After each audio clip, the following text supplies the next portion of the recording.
অধ্যক্ষ মহোদয় আৰু মহামান্য পবিত্ৰ সদনৰ মাজমজিয়াত উপস্থিত হৈ ধন্যবাদ জনাব বিচাৰিছোঁ পোনপ্ৰথমে সন্মানীয় বিৰোধী পক্ষৰ সেই কেইজন সদস্য যিকেইজন সদস্যই আজি আমাক গান্ধাৰী আৰু ধৃতৰাষ্ট্ৰৰ লগত তুলনা কৰিলে। হয় অধ্যক্ষ মহোদয়, মই সেইজন ধৃতৰাষ্ট্ৰৰ কথা ক'ব বিচাৰিছোঁ যিজন জন্মান্ধ হোৱা স্বত্তেও দিগ্বিজয় ৰচনা কৰিবলৈ সক্ষম হৈছিল।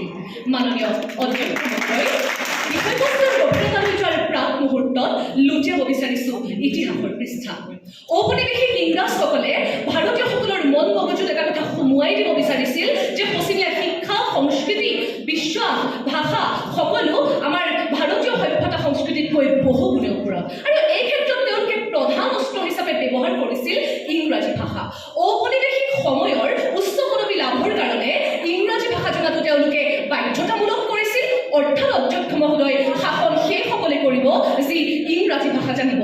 গতিকে ইংৰাজী ভাষা জানিলেই নিজকে সৰ্বজ্ঞানী বুলি ভবা আমাৰ এই মানসিকতাক পৰিহাৰ কৰি মাতৃভাষাৰ মাধ্যমেৰে শিক্ষা গ্ৰহণ কৰিলেহে ভাৰতৰ দৰে উত্তৰ ঔপনিৱেশিক দেশে এক সুষম অৰ্থনৈতিক উন্নয়নৰ মাধ্যমেৰে উন্নয়নশীল ৰাষ্ট্ৰৰ পৰা নিজকে উন্নত ৰাষ্ট্ৰৰূপে আত্মপ্ৰকাশ কৰিব পাৰিব। আৰু সেয়েহে আজি পবিত্ৰ সদনৰ মাজমজিয়াত সন্মানীয় চৰকাৰী পক্ষৰ দলপতিগৰাকীয়ে মাতৃভাষাক পোষকতা কৰি উত্থাপন কৰা বিধেয়কখনৰ প্ৰাসংগিকতা মৰ্মে মৰ্মে উপলব্ধি কৰিছোঁ আৰু চৰকাৰী পক্ষৰ আসন গ্ৰহণ কৰিছোঁ।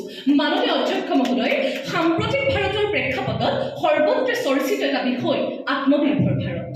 কিন্তু আজি আমি সেইসমূহ বাণিজ্যিক সামগ্ৰীৰ প্ৰতি বেছিকৈ আগ্ৰহী যিসমূহ সামগ্ৰী ঔপনিৱেশিক ইংৰাজসকলৰ ভাষা, সংস্কৃতি তথা বিশ্বাসৰ দ্বাৰা প্ৰত্যক্ষ বা পৰোক্ষভাৱে প্ৰভাৱিত। আজি স্বাধীনতাৰ প্ৰায় 7 দশক পাৰ হৈ যোৱাৰ পাছতো আমি এনে এখন সমাজত বসবাস কৰি আছোঁ যিখন সমাজত নিজৰ দেশত উৎপাদিত থলুৱা সামগ্ৰীসমূহৰ প্ৰতি আছে আমাৰ চৰম অনীহা। গতিকে এনেধৰণৰ মানসিকতাৰ পৰা মুক্ত হ'বলৈ হ'লে আমি প্ৰথমে নিজৰ মাতৃভাষাৰ মাধ্যমেৰে শিক্ষা গ্ৰহণ কৰিব লাগিব আৰু নিজৰ ভাষা, সংস্কৃতি আৰু ঐতিহ্যৰে মহিয়ান হৈ প্ৰকৃতাৰ্থত এখন আত্মনিৰ্ভৰ ভাৰত গঢ়ি তুলিব লাগিব আৰু তাৰ মাধ্যমেৰে ভাৰতৰ উত্তৰণ, সামগ্ৰিক উত্তৰণৰ পথ প্ৰশস্ত কৰিব লাগিব। মাননীয় অধ্যক্ষ মহোদয়, মাতৃভাষিক শিশু শিক্ষা অবিহনে জাতীয় পৰিচয়, আত্মপৰিচয় আৰু গৌৰৱবোধৰ বীজ ৰোপণ কৰিব নোৱাৰি। যিটো সময়ত নতুন ৰাষ্ট্ৰীয় শিক্ষানীতিত স্পষ্টভাৱে প্ৰকাশ কৰা হৈছে যে এটি শিশুৱে যদি প্ৰাথমিক পৰ্যায়তেই মাতৃভাষা আৰু সাংখ্যিক জ্ঞানৰ ধাৰণা ভালদৰে আয়ত্ত কৰিব নোৱাৰে তেনেহ'লে পৰৱৰ্তী শৈক্ষিক জীৱনত তেওঁৰ ইয়াৰ বিৰূপ প্ৰভাৱ পৰে। যিটো সময়ত গ্ল'বেল এডুকেশ্যন মনিটৰিং ৰিপৰ্ট 2016ত স্পষ্টভাৱে প্ৰকাশ কৰা হৈছে যে এটি শিশুৱে যদি মাতৃভাষাৰ পৰিৱৰ্তে অন্য ভাষাৰ মাধ্যমত শিক্ষা আহৰণ কৰে তেওঁৰ শৈক্ষিক জীৱনত ইয়াৰ ঋণাত্মক প্ৰভাৱ পৰে। তেনে প্ৰেক্ষাপটত শিক্ষাৰ্থীসকলৰ সামগ্ৰিক উন্নতিৰ স্বাৰ্থত, শিক্ষাৰ্থীসকলৰ বৌদ্ধিক আৰু মানসিক উত্তৰণৰ স্বাৰ্থত আমি পোষকতা কৰিছোঁ ভাৰতবৰ্ষত শিক্ষাৰ মাধ্যম মাতৃভাষা হওক। মাননীয় অধ্যক্ষ মহোদয়, যিটো সময়ত সন্মানীয় বিৰোধী পক্ষৰ সদস্যসকলে আজি সামগ্ৰিকভাৱে ভাৰতত শিক্ষাৰ মাধ্যম মাতৃভাষা হোৱাৰ ক্ষেত্ৰত আধুনিকতাৰ দোহাই দি বিৰোধিতা কৰিছে, তেনে প্ৰেক্ষাপটত তেওঁলোকৰ জ্ঞাতাৰ্থে জনাব বিচাৰিছোঁ যে আধুনিকতা মানে নিজক জলাঞ্জলি দি আনক অনুকৰণ কৰাৰ মানসিকতা নহয়।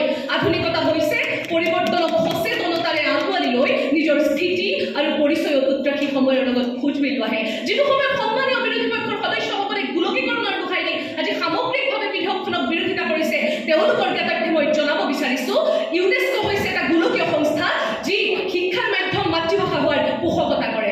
মাননীয় অধ্যক্ষ মহোদয়, যিটো সময়ত সন্মানীয় বিৰোধী পক্ষৰ সদস্যসকলে ভাষিক বৈচিত্ৰতাৰ কাৰণে আজি পবিত্ৰ সদনৰ মাজমজিয়াত সামগ্ৰিকভাৱে বিধেয়কখনক বিৰোধিতা কৰিছে তেওঁলোকৰ জ্ঞাতাৰ্থে জনাব বিচাৰিছোঁ যে যি ভাষিক বৈচিত্ৰতাই ভাৰতবৰ্ষক বিশ্বৰ দৰবাৰত জিলিকাই ৰাখিবলৈ সক্ষম হৈছে সেই ভাষিক বৈচিত্ৰতাক বিৰোধিতা কৰি সেই ভাষিক বৈচিত্ৰতাক সমস্যাৰূপে পৰিগণিত কৰাটো এটা দুখজনক বিষয়। মাননীয় অধ্যক্ষ মহোদয়, এটা ভাষা কেৱল ভাৱ বিনিময়ৰ মাধ্যমেই নহয়, ই এটা জাতি বা এখন দেশৰ ভাষা, সংস্কৃতি, কৃষ্টি, পৰম্পৰা, ঐতিহ্য বহন কৰে, পৰিচয় বহন কৰে। গতিকে তেনে প্ৰেক্ষাপটত যদিহে আমাৰ মাতৃভাষাসমূহক আমাৰ শিক্ষাৰ মাধ্যম কৰাৰ আমি বিৰোধিতা কৰোঁ তেতিয়াহ'লে অনতিপলমে ভাৰতবৰ্ষৰ সন্মুখত এনেকুৱা এটা দিন আহিব যিটো দিনত নাথাকিব কোনো বিকল্প, ল'ব লাগিব এক বৃহত্তৰ সংকল্প। আৰু ইমানৰ পাছতো যদি মই মাতৃভাষাৰ বিৰোধিতা কৰোঁ তেনেহ'লে কওঁ ধিক্কাৰ মোৰ মাতৃভূমিৰ প্ৰতি থকা প্ৰেম, ধিক্কাৰ মোৰ মাতৃভূমিৰ প্ৰতি থকা সন্মান। ধন্যবাদ মাননীয় অধ্যক্ষ মহোদয়।